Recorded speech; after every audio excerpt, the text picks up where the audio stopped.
Bismillahirrahmanirrahim. Assalamualaikum warahmatullahi wabarakatuh. Warahmatullahi wabarakatuh.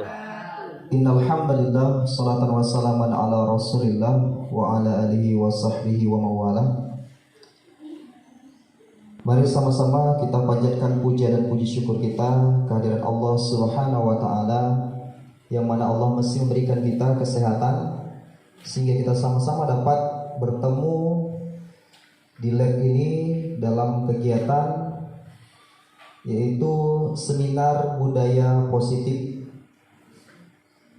Selawat berangkaikan salam tidak pula kita lupa sajikan ke pangkuan Nabi besar Muhammad sallallahu alaihi wasallam yang telah membawa umatnya dari zaman jahiliyah menuju zaman Islamiyah.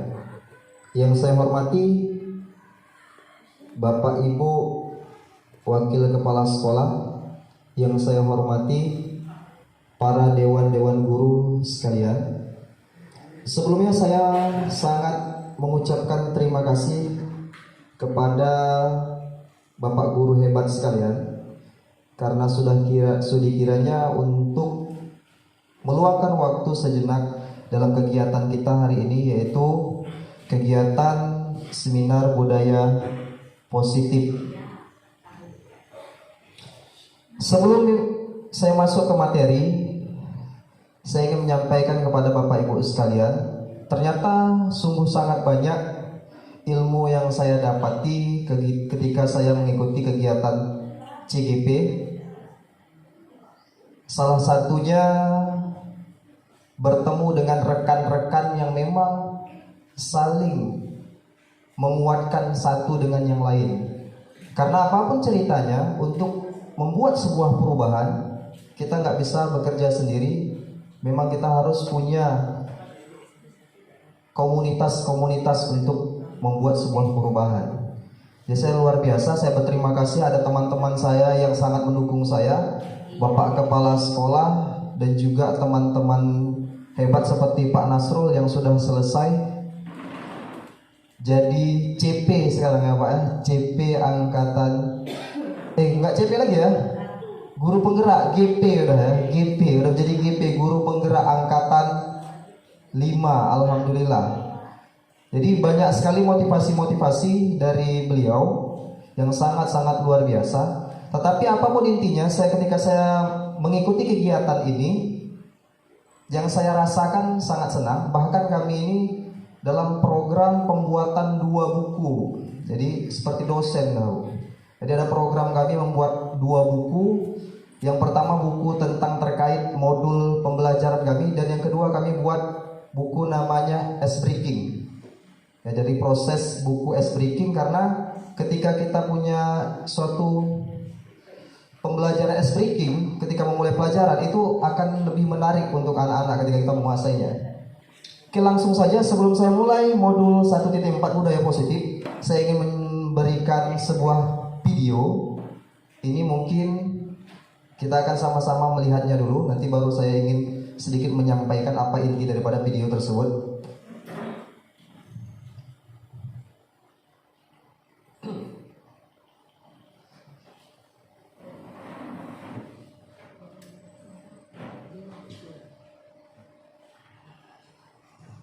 Di sini saya akan menunjukkan video seorang anak, ya, seorang anak yang memang luar biasa.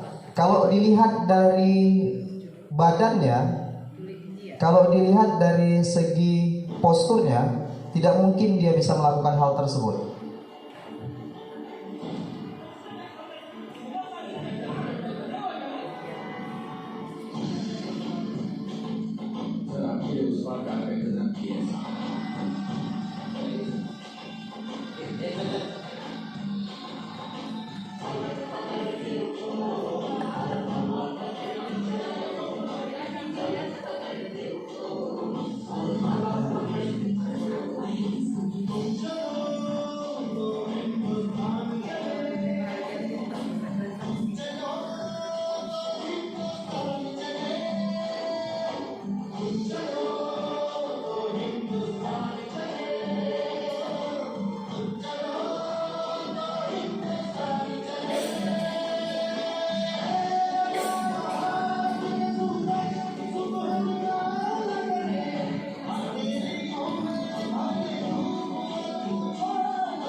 Oke, terima kasih kepada Bapak Ibu sekalian. Di sini saya memutar sebuah video. Memang di sini adalah ada seorang anak kecil yang dia memang luar biasa ya. Kita lihat dari video ini, ketika saya mengikuti CGP ini, ketika ditunjukkan video ini, terbayang dalam benak saya. Seorang anak kecil yang tidak memiliki kemampuan kita anggap, tetapi kepeduliannya Bapak Ibu sekalian, saya melihat di sini adalah kepedulian. Apapun ceritanya, sepintar apapun kita, sehebat apapun kita, kalau tidak memiliki rasa kepedulian, semua nggak akan bisa bergerak. Makanya di sini ada moto dari guru penggerak yang sangat simpel tetapi sangat mendalam maknanya, yang sering disampaikan oleh Pak Nasrul, yaitu yang pertama, tergerak, bergerak, menggerakkan. Ya. Jadi hari ini kita lihat anak tersebut melihat orang-orang dewasa di sekelilingnya diam saja dengan melihat pohon kayu yang tumbang di jalan. Ya, kita lihat ada seorang polisi juga tidur-tiduran saja dia sambil menunggu di dalam mobilnya. Ya, polisi tidur. Ya, polisi tidur kata Bu Isna. Kita lihat dia kemudian mencoba, walaupun hujan, posisinya dia turun tangan ke jalan untuk mengangkat pohon yang besar. Udah pasti nggak bisa. Kalau udah pasti kan nggak bisa memang dia ngangkatnya. Tetapi dengan kemauan dia yang begitu luar biasa, tergerak juga hati orang lain di sekitarnya. Jadi intisari daripada film ini, bagaimana kita memulai sesuatu itu dari diri sendiri dulu. Ya, kemudian orang lain akan menyaksikan bagaimana kita, dan dia pelan pasti ketika dia mesti memiliki kepedulian, pasti dia akan ikut bergerak bersama kita. Jadi inilah film pembukaan memotivasi kita semua bahwasanya sesuatu perubahan itu harus dimulai dari diri sendiri. Nanti kita akan masuk namanya motivasi intrinsik. Dari dalam diri sendiri. Oke, kita akan masuk kepada modul ya. Di sini kita masuk kepada ya, sebelumnya ini ya biasa ini ditampilkan karena tujuan pendidikan menurut Ki Hajar Dewantara adalah bagaimana cara kita selamat dan bahagia. Sesuai dengan kalau gambaran Al-Qur'annya, Rabbana atina fid dunya hasanah wa fil akhirati hasanah wa qina azabannar. Jadi kita ingin bahagia hidup di dunia dan di akhirat. Itu aja kuncinya. Jadi kalau kita memang tujuan pendidikan sebenarnya, kalau kita kaji kembali dari Ki Hajar Dewantara, bagaimana cara kita supaya bahagia, selamat dan bahagia. Simple dari beliau Ki Hajar Dewantara. Kita masuk kepada hal yang berikutnya. Di sini kita melihat ungkapan Ki Hajar Dewantara, merdeka itu artinya tidak hanya terlepas dari perintah, akan tetapi juga cakap buat memerintah diri sendiri. Ya, ini merdeka ini tidak hanya terlepas daripada perintah, akan tetapi kita pintar ya, kalau bahasa cakap nih Bu ya. Pintar untuk memerintah diri sendiri, artinya mengontrol diri sendiri. Ya, kita bisa mengontrol diri kita sendiri. Ya, bahwasanya teorinya memang kita nggak bisa mengontrol orang lain, kita hanya bisa mengontrol diri sendiri. Ini luar biasanya Ki Hajar Dewantara. Oke, di sini menurut Ki Hajar Dewantara, pendidikan itu menuntun anak sesuai kodrat alam dan kodrat zaman. Artinya, setiap anak ini di masa, kalau bahasanya namanya ini 4.0 Pak ya, 4.0 ya, bahasa kita ini berada di era 4.0 kalau bahasa anak kerennya, milenialnya. Jadi kita tidak bisa lagi menggunakan, ibaratnya bahasanya ini teacher center. Jadi pembelajaran itu hanya berbasis kepada guru, tidak bisa lagi. Tetapi memang kurikulum merdeka kita mengharuskan kita melakukan sistem pembelajaran namanya student center. Bagaimana kegiatan pembelajaran itu harus berpusat pada murid atau siswa. Jadi Bapak Ibu sekalian, sama-sama kita akan mencoba sedikit memahami apa yang disampaikan Ki Hajar Dewantara. Oke, di sini Ki Hajar Dewantara banyak sekali filosofinya, Bapak Ibu sekalian.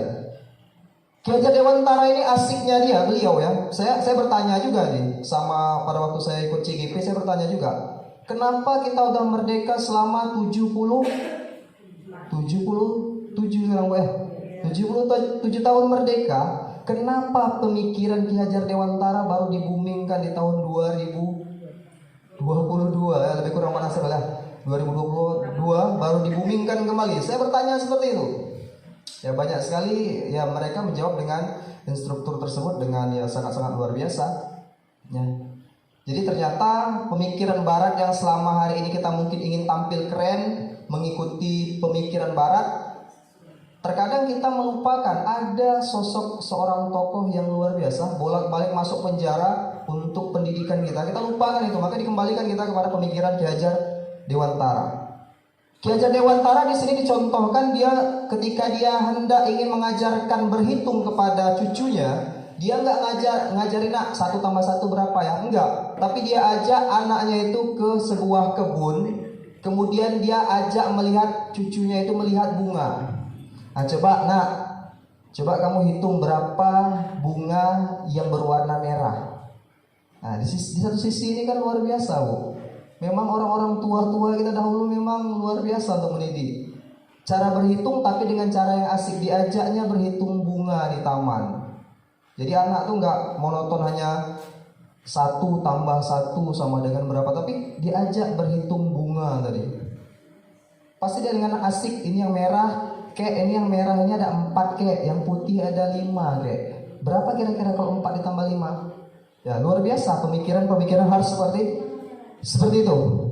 Kemudian ada cara berpikir di sini ya, kalau kita pelajari di sini di kami CGP Bapak Ibu sekalian, ada model berpikir, yaitu ada berpikir cepat dan berpikir lambat.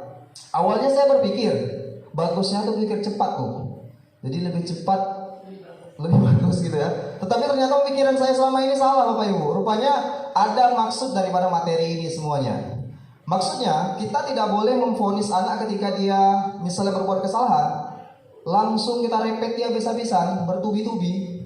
Karena kalau saya nengok video yang pernah mungkin Bapak Ibu sekalian menyaksikan, ada seorang anak yang sering datang terlambat, kemudian besok datang terlambat sehingga kawan-kawannya palak sama dia, sampai akhir kisah itu dilempari sama kawannya pakai kertas. Ternyata kenapa dia datang terlambat? Ternyata dia sedang merawat ibunya, sedang sakit. Sebaik gurunya itu tahu dia rupanya merawat ibunya yang sedang sakit, apa nggak merasa bersalah kali Bapak Ibu sekalian?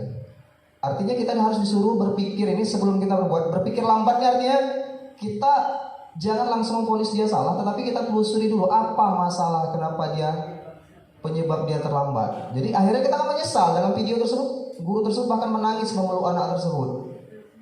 Ya tapi apalah daya, semua sudah terjadi, sudah terlambat. Kawan-kawannya sudah membuli dia dengan melempari dia dengan kertas. Oke, ini yang saya dapatkan. Kemudian berikutnya,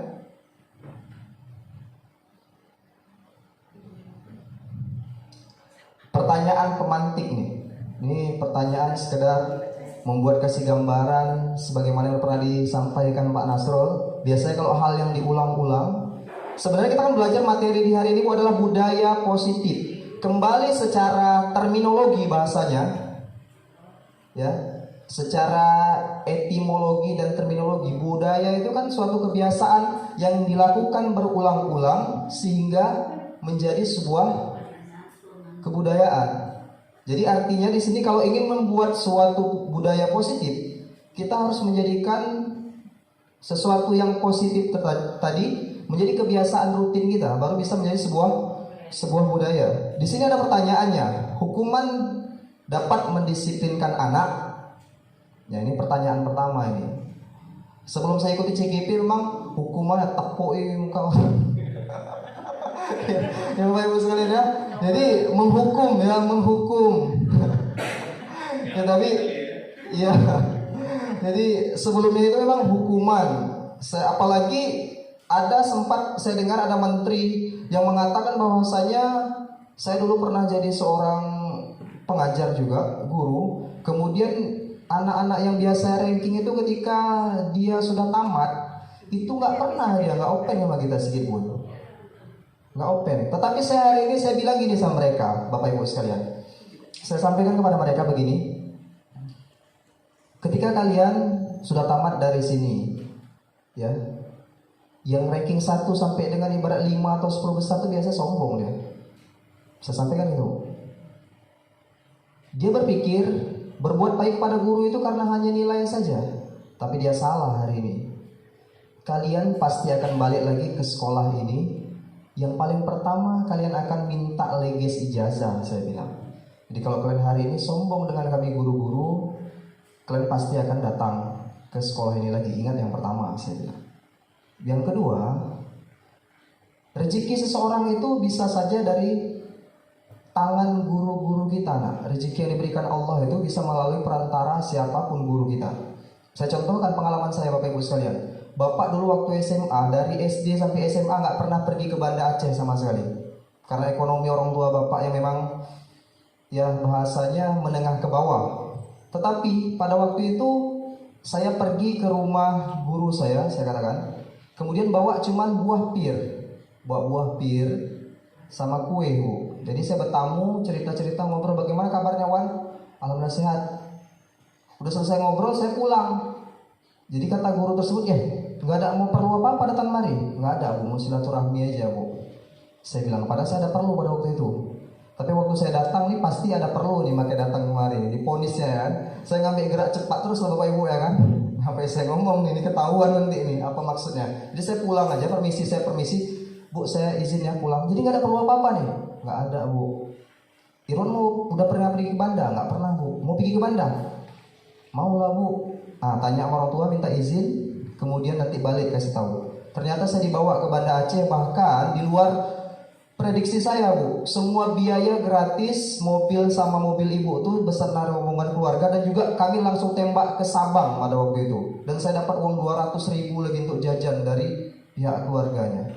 Saya sampaikan kepada murid, ketika kita buat baik sama guru, ya, ada satu hal. Misalnya kalian nanti kuliah jurusan matematika, asal dijumpa di luar sama guru, Pak, Bu, dengan ada yang kalian negor itu aja, kami rasanya ini kalau ibaratnya bisa melayang-melayang.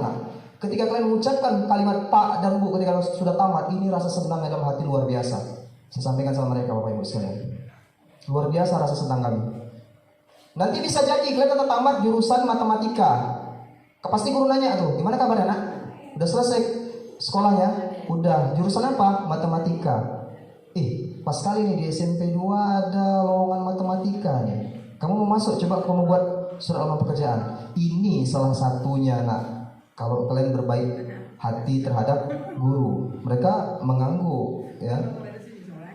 Yang ketiga saya bilang, mana tahu kalian nanti jalan di pasar, bocor ban kalian, atau sedang kehujanan, pas pula lewat depan terminal dekat rumah Pak Irwan. Kalau kalian sering negor, Pak, Bu, oh ini iya nak, pas kalian kehujanan, pasti kalian berani datang ke rumah Bapak. Tetapi ketika kalian biasanya guru lewat, kalian geber-geber, tiba-tiba hujan atau bocor ban, berani nggak kalian minta tolong sama guru tersebut? Pasti mereka jawab, nggak berani lah Pak.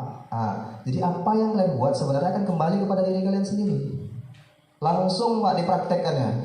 Saya beli oli hari Minggu, waktu hari Minggu kemarin nggak ke ladang, langsung saya disalamnya. Saya mau pulang, salamnya sama anak kelas 9. Langsung dicium tangan, ada orang tuanya di situ kan. Jadi ini terkadang hal-hal yang kita lihat sepele tetapi luar biasa, Bu.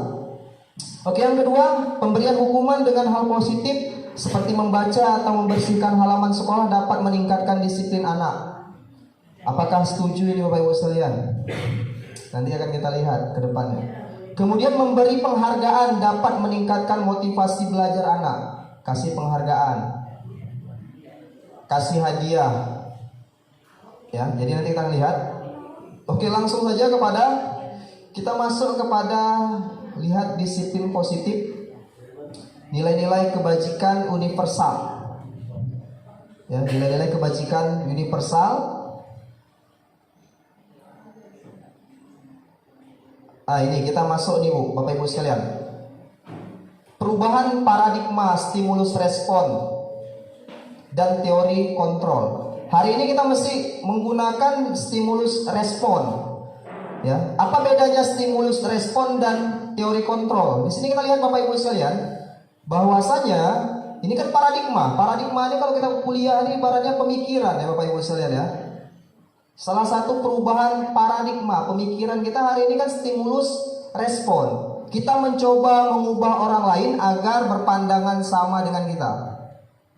Kalau di dalam stimulus kedua apa stimulus respon ya? Perilaku buruk dilihat sebagai suatu kesalahan. Tetapi teori kontrol nggak mengatakan begitu. Semua perilaku memiliki tujuan. Hari ini anak-anak kita bandel, ya salah satunya itu dia kalau di sini kita ada belajar namanya ada 5 kebutuhan peserta didik. Salah satunya ingin diperhatikan dan dicintai. Kita nggak tahu Bapak Ibu sekalian. Kurangnya rasa cinta orang tua di rumah menyebabkan dia ingin perhatian dengan kita. Tetapi kita pun ya seperti itu. Jangan Bapak Ibu yang saya kadang masih belajar nih, masih di modul 1 ya Pak Nastro ya. Masih terlalu panjang, masih ada beberapa modul. Lebih kurang 4 bulan ke depan lagi saya Bapak Ibu sekalian. Kemudian orang lain bisa mengontrol saya menurut stimulus respon. Tetapi menurut teori kontrol, hanya Anda yang bisa mengontrol diri sendiri. Makanya capek kita Bapak Ibu kan, setiap hari Jumat, setiap Senin kita anggap kita bisa mengontrol anak untuk diam. Padahal diamnya mereka itu hanya sementara. Kita pindah pandangan dari dia, dia mulai ribut lagi. Inilah dia tanda ini kita maksudnya kita hanya bisa mengontrol diri kita sendiri. Tidak bisa mengontrol orang lain secara dalam waktu dan konsensus menciptakan pilihan-pilihan baru. Kolaborasi ya, kerjasama dan konsensus menciptakan pilihan baru. Kira-kira masalah tersebut ya, apa lagi jalan keluarnya? Kita cari bersama-sama supaya timbullah pilihan-pilihan baru untuk peserta didik kita. Kemudian model berpikir menang kalah. Kalau di stimulus respon ini dia menang kalah. Yang tahunya kita, saya harus menang, dia harus kalah. Setiap kata-kata saya harus yang dipegang, kata-kata dia nggak boleh. Ya, jadi lebih terkesan kayak agak sedikit egois. Tetapi di teori kontrol, model berpikir menang-menang. Jadi menang-menang artinya kita harus memahami orang lain juga, nggak boleh memaksakan. Harus pemikiran kita yang harus benar. Jadi di sini yang agak sedikit mungkin perlu kita belajar bagaimana caranya kita harus berpikir bahwasanya kita ini satu tim. Berhasilnya SMP 2 ini bukan karena 1-2 orang, tetapi berhasilnya SMP 2 ini mau pemikiran siapa yang diambil yang terbaik, kita juga merasakan senang. Jangan ketika ada pemikiran teman-teman kita yang ibaratnya bertentangan atau bersebelahan dengan kita, kemudian itu berhasil, kita juga tidak mau mengakuinya, ini juga nggak bisa. Jadi makanya di sini kita harus ada namanya saling, bahasanya saling pengertian Bapak Ibu sekalian. Oke, di sini dia. Oke, di sini kita masuk kepada disiplin positif. Tadi udah kita bahas tentang teori motivasi Bapak Ibu sekalian. Jadi teori motivasi ini yang paling bagusnya adalah motivasi intrinsik yang dari dalam diri. Adapun motivasi yang pertama, teori motivasi untuk menghindari hukuman. Untuk menghindari hukuman, misalnya anak murid hanya sekedar ngerjain PR, hanya sekedar untuk menghindari hukuman. Atau kayak kita guru, ini misalnya bahaya nih kalau datang telat nih, ada hukumannya. Yang kedua, untuk mendapatkan imbalan. Anak murid kadang-kadang, biasanya kalau di dalam program guru penggerak ini ada contohnya seorang guru yang ketika barisan anak murid ketika masuk mau ke kelas itu berapi, dikasihnya lencana, dikasihnya sebuah lencana untuk siswi tersebut yang paling rapi barisannya ketika masuk ke kelas. Kemudian guru tersebut tiba-tiba nggak hadir karena sakit, digantikan oleh guru lain.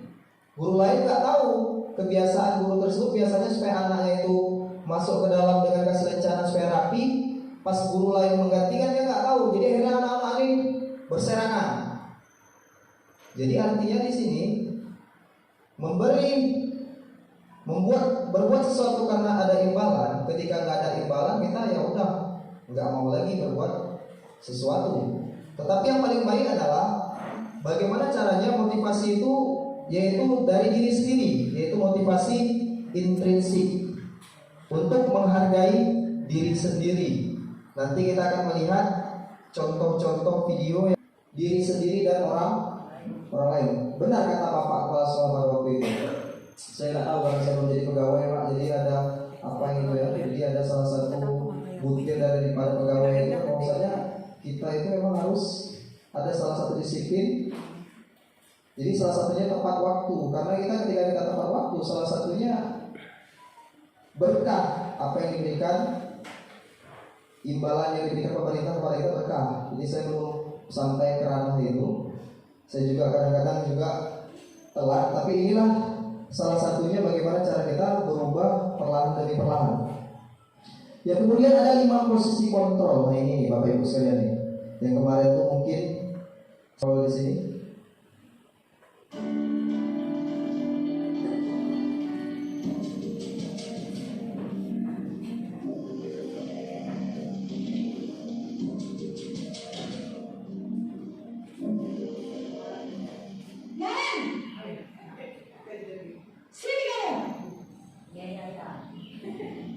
Selamat pagi Bu. Selalu terlambat. Kamu deh pasti terlambat. Maaf Bu, saya Apa coba? Alasan kamu apa lagi? Kapan sih kamu tidak terlambat? Malas sekali ya kamu jadi anak. saya Dasar pemalas. Gak kapok-kapok sih kamu. Sudah berapa kali terlambat? Sana, kamu keliling lapangan basket 2 kali. kenapa saya harus keliling lapangan basket Bu? Kenapa? Kamu orang ibu. Berani-beraninya jawab. Sudah terlambat, masih berani jawab enggak? Sekarang, keliling lapangan basket 5 kali sekalian. Biar kapok. Cepat. Pergi sana ke lapangan basket.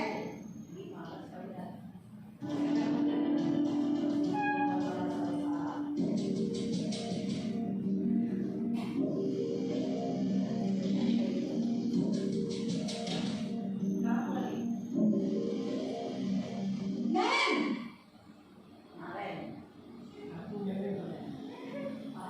Selamat pagi Bu. Naren, kamu kenapa terlambat lagi, nak? Ya Tuhan, Naren. Kamu senang ya bikin ibu susah ya? Kalau kamu terlambat lagi, nanti ibu yang ditegur bapak kepala sekolah, nak. Disangka ibu tidak bisa membina kamu. Duh, gimana ini? Maaf Bu, Duh, Gusti Naren. Kamu suka ya kalau ibu ditegur bapak kepala sekolah? Terus, sekarang ibu harus tulis apa ini di buku absen? Ini kamu sudah sering terlambat loh. Ibu harus apa coba? maaf Bu, maaf sekali. Ya sudah, lain kali jangan bikin ibu susah lagi anak ya. Ibu tidak akan kuat lagi kalau kamu begini terus. Bisa jantungan kalau ibu ditegur bapak kepala sekolah. Sana cepat ke kelas. Maaf ya Bu, maaf sekali. Posisi pembuat rasa bersalah berbicara dengan nada tenang.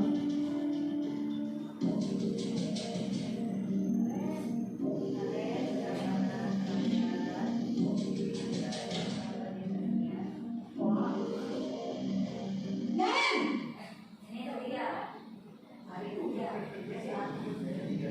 Selamat pagi Bu.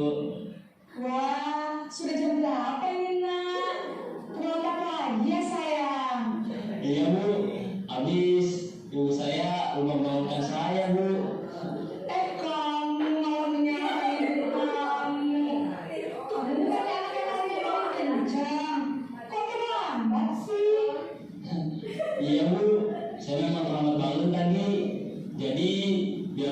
kencang, tetap gak kekejar Bu. Ya sudah sana mandi, lain kali larinya lebih kencang lagi ya, biar gak terlambat lagi. Bikin seneng ibu demi ibu, bisa kan? Bisa lah Bu. Ya sudah sana masuk kelas, ibu beresin urusan absen kamu. Kamu ini ada tes saja.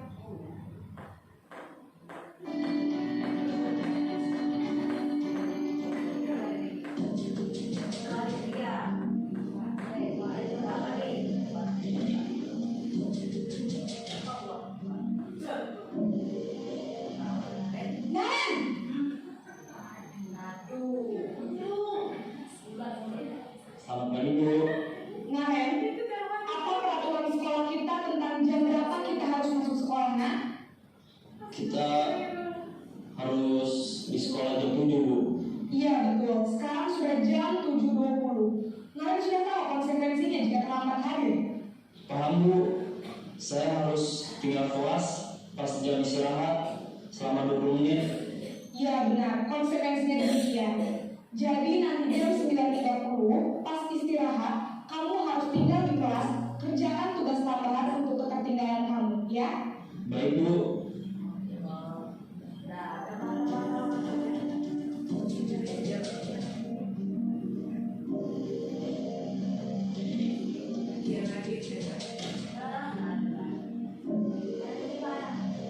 Naren!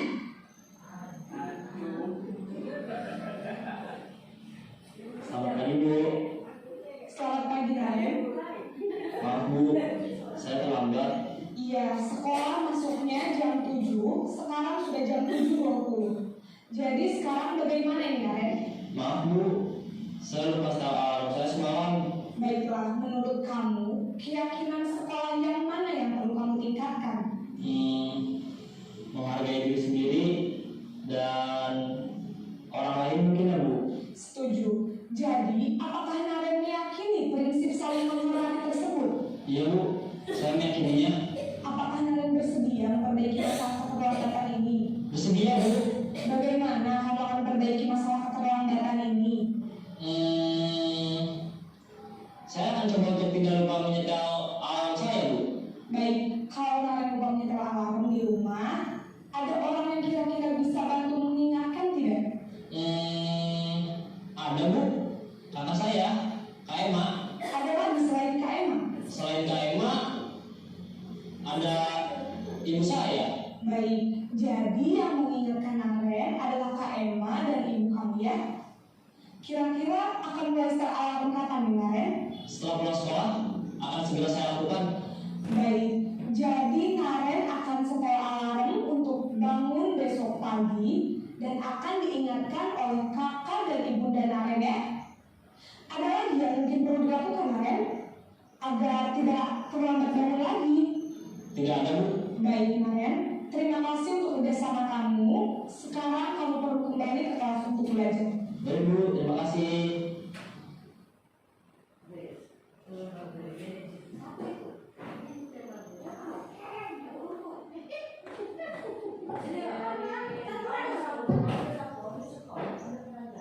Terima kasih Bapak Ibu sekalian. Di sini kita sudah menyaksikan 5 posisi kontrol guru. Yaitu yang pertama tadi sebagai penghukum. Walaupun mungkin video yang pertama itu tinggal diedit ya Pak ya, maka suaranya tetap nyaring dia manggil ya, atau nggak dengar mungkin sama muridnya. Jadi untuk kata-kata yang berikutnya disesuaikan dengan seperti tadi sebagai yang pertama sebagai penghukum. Jadi kita memang di sini seorang guru yang bersifat sebagai penghukum memang dia dengan bahasa yang sedikit agak tinggi ya, nada tinggi keras. Dan memang dia memberikan hukuman, makanya dikatakan penghukum. Dikasih suruh lari 2 putaran. Kenapa saya harus lari 2 putaran? Iya melawan kamu ya. Dikasih 5 putaran Bapak Ibu sekalian. Jadi ada kesan memang seorang penghukum di sana. Sebagai seorang penghukum. Yang kedua sebagai pemberi rasa bersalah tadi. Ada yang kedua proses kontrol kita sebagai pemberi rasa bersalah. Kata-katanya gini Bu, yang harus digarisbawahi. Apa kamu gak kasihan nengok ibu ketika kamu datang telat tiba ibu yang dimarahi sama bapak kepala sekolah. Senang kamu bapak dimarahi sama bapak kepala sekolah. Ibaratnya kita membuat dia merasa bersalah, bapak ibu sekalian. Yang ketiga sebagai teman. Ya, sebagai teman tadi bahwasanya dia mengatakan di sini kan, berubah ya Naren ya demi bapak, ya gitu ya. Masalah absen kamu nanti biar bapak yang setel. Ya. Jadi ini kan, tapi resikonya di sini bapak ibu sekalian, dia hanya patuh terhadap orang-orang tertentu saja yang dianggap sebagai teman tadi. Efek sampingnya seperti itu.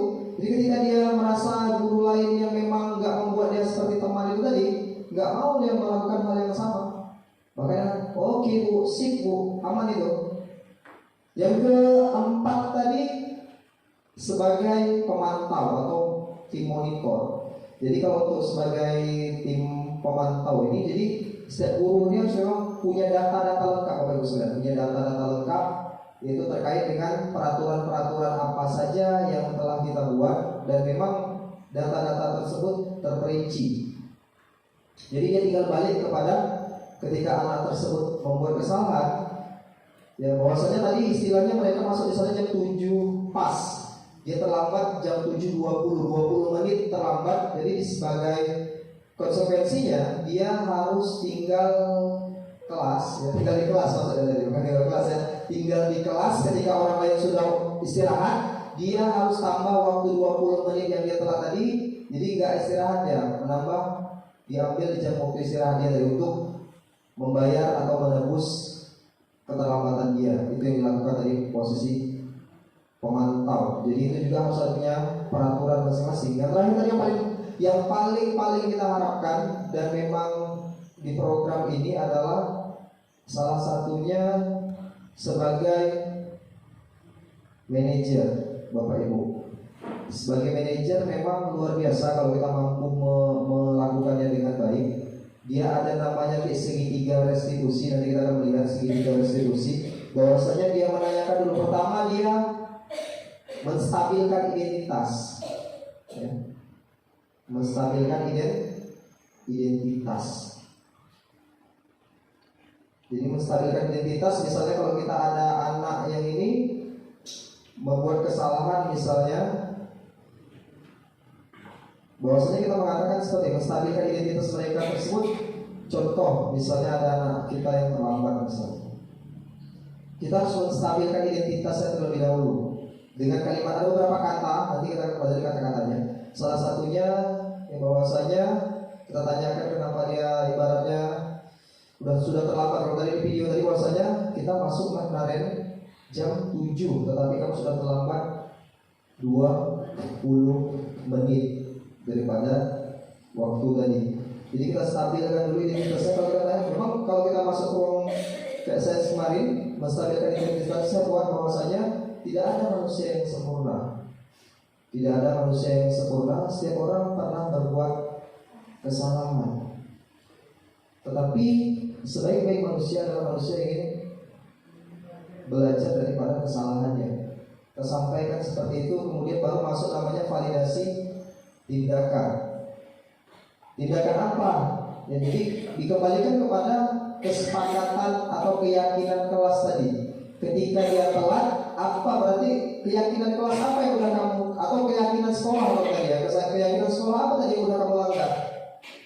Tidak menghargai diri sendiri dan orang lain. Ada kata-kata itu dari Ibu.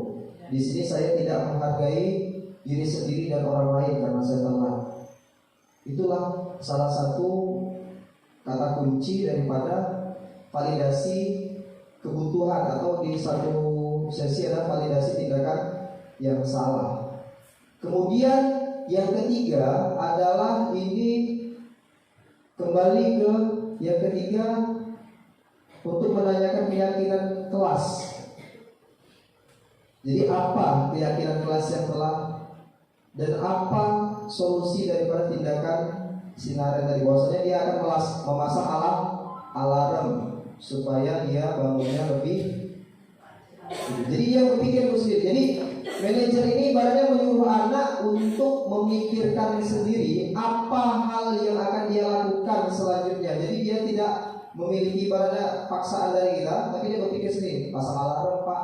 Kira-kira kalau alarmnya nggak dipasang nanti ada siapa di rumah? Ada kakak, siapa lagi? Ada mama. Jadi dia diajak berpikir untuk menganalisis bagaimana hal yang telah dia lakukan.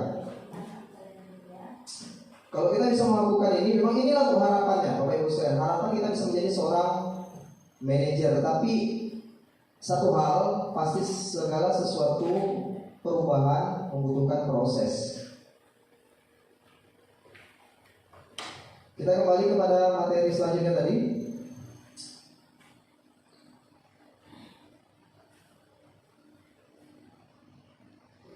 Ya, jadi di sini tadi ada segitiga restitusi tadi ya.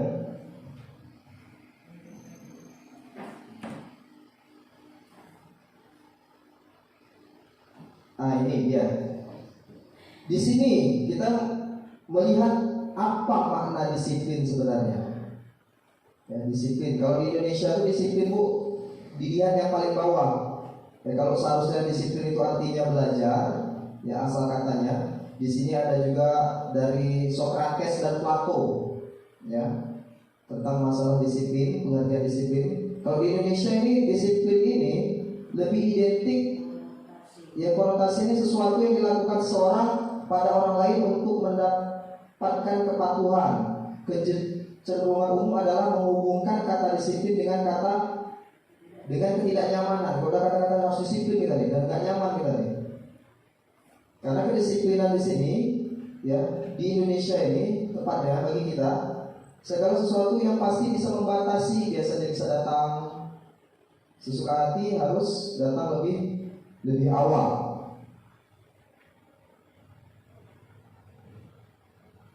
Kemudian nilai-nilai kebajikan, ini yang diharapkan Bapak Ibu sekalian. Sebenarnya nilai-nilai kebajikan yang harus dicerminkan oleh setiap siswa ini adalah salah satunya ini kita lihat. Ada namanya profil pelajar Pancasila. Ya. Yang pertama, profil pelajar Pancasila ini kan sebagai kita ketahui, beriman, bertakwa kepada Tuhan Yang Maha Esa dan berakhlak mulia. Yang kedua, mandiri. Yang ketiga, bernalar kritis. Yang keempat, berkebinekaan global. Yang kelima, bergotong royong. Dan terakhir, kreatif. Ini yang kita harapkan dari anak didik kita. Kemudian ada teori motivasi tadi sudah digambarkan selapis ya, tentang teori motivasi. Teori motivasi perilaku manusia. Yang pertama, untuk menghindari ketidaknyamanan atau hukuman, itu termasuk dalam motivasi eksternal. Apa yang akan terjadi apabila saya tidak melakukannya?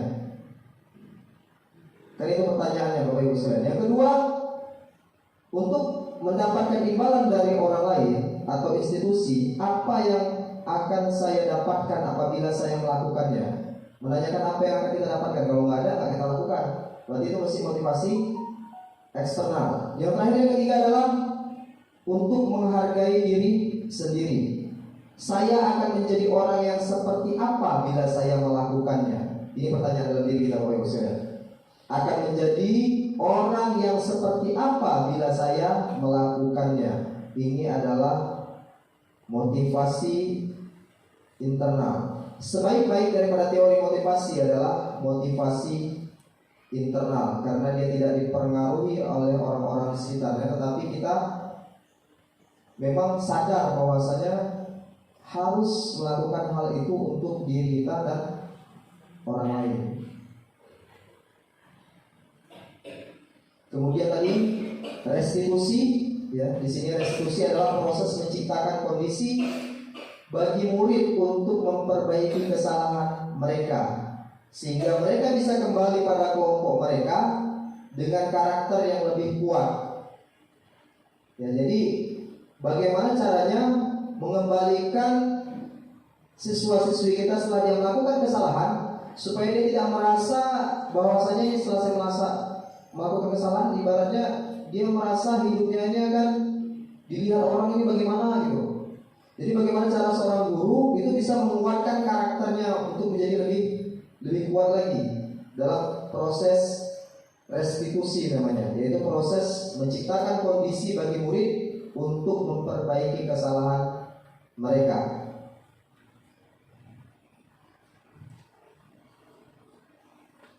Oke, ini mungkin gambaran daripada disiplin positif yang saya dapat berikan kepada Bapak Ibu sekalian, bahwasanya untuk melakukan sebuah perubahan memang itu harus dimulai dari diri sendiri. Konsep kita hari ini harus memulai dari mana? Kalau kami dalam CGP ini, Bapak Ibu sekalian, kalau kita melihat video yang ditayangkan tadi, kita harus membuat yang pertama namanya keyakinan kelas. Kalau nggak akan ketemu nanti. Kalau kita belum membuat keyakinan kelas, kita nggak akan ketemu tadi. Ketika kita katakan keyakinan kelas atau keyakinan sekolah mana yang telah kamu langgar, nggak akan ketemu dengan bahasa tersebut. Kalau kita belum melakukan yang namanya keyakinan kelas. Apa bedanya keyakinan dengan peraturan, Bapak Ibu sekalian? Jadi di sini nanti kan ada. Jadi mengapa memiliki peraturan harus menggunakan helm bila mengendarai kendaraan roda 2? Anak-anak ini banyak nih menjawabnya, ya karena takut ditilang Pak. Tapi yang sebenarnya kita harus ke ranah yang lebih jauh, yaitu keyakinan bahwasanya ketika kita nggak memakai helm, itu ada bahaya ketika kita nanti misalnya terjatuh. Untuk namanya di sini aspek keselamatan kita, ya, keselamatan. Makanya nanti di situ akan kita bahas tentang aspek-aspek apa saja yang harus ada dalam keyakinan kelas. Saling menghargai, saling menghormati nanti di situ. Oke, mungkin di sini kita bisa saksikan sedikit lagi tentang budaya positif. Ada gambar di sini. Yang pertama ada peraturan kelas, ya, itu ruang lingkupnya. Kemudian lebih besar keyakinan kelas. Kemudian lingkungan positif, baru yang paling terbesar adalah di sini adalah budaya positif tadi. Dari budaya positif tersebut. Jadi saya berharap sama-sama, saya bukan ingin menggurui Bapak Ibu sekalian, tetapi memang di sini harus ada sebuah perubahan, karena sebagaimana Ki Hajar Dewantara mengatakan, menuntut anak itu sesuai dengan kodrat alam dan kodrat zamannya. Kita harus masuk kepada zaman mereka, masa mereka, kalau kita ingin bisa mencoba merubah mereka dari dalam. Mungkin hanya ini yang dapat saya sampaikan, karena waktu juga lah yang memisahkan kita. Saya sangat berterima kasih pada Bapak Ibu sekalian, karena ini juga hari Jumat. Bapak pasti akan melaksanakan sholat Jumat, dan ibu-ibu sekalian juga ingin mempersiapkan. Saya sangat terima kasih. Billahi taufiq wal hidayah. Assalamualaikum warahmatullahi wabarakatuh.